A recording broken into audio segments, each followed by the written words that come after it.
పోతన భాగవతము వామనావతారము ఈ పద్యాన్ని మనం తెలుసుకుందాం.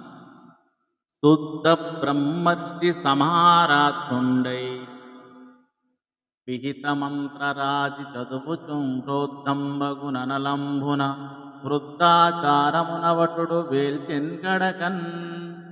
ఆ పరిశుద్ధుడైన బ్రహ్మ ఋషులు వామనుని ఆదరంగా ఆశీర్వదించారు.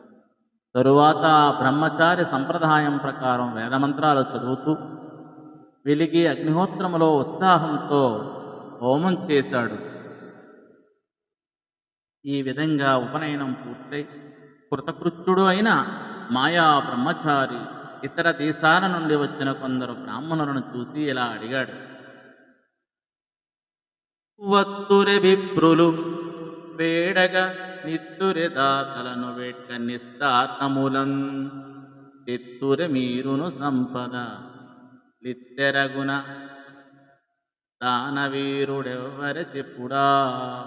వత్తురె విప్రులు వేడగ నిత్తురె దాతలను వేట్క నిస్తాతములం తెత్తురె మీరును సంపద ఇత్తెరగను దానవీరుడెవ్వడి చెప్పుడా. దానాలు అందుకోవడానికి బ్రాహ్మణులు దాతల చెంతకు వెళుతున్నారా? వారు కోరిన ధనాలను దాతలు ఇస్తున్నారా?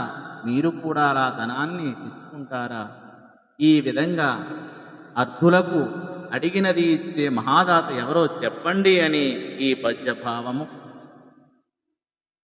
ఇలా ధనమిచ్చే మహాదాత ఎవరో చెప్పండి అని అడిగిన వామనుడితో వివిధ దేశాలకు చెందిన బ్రాహ్మణులు ఇలా అన్నారు అని ఈ పద్యభావము. ధన్యవాదము.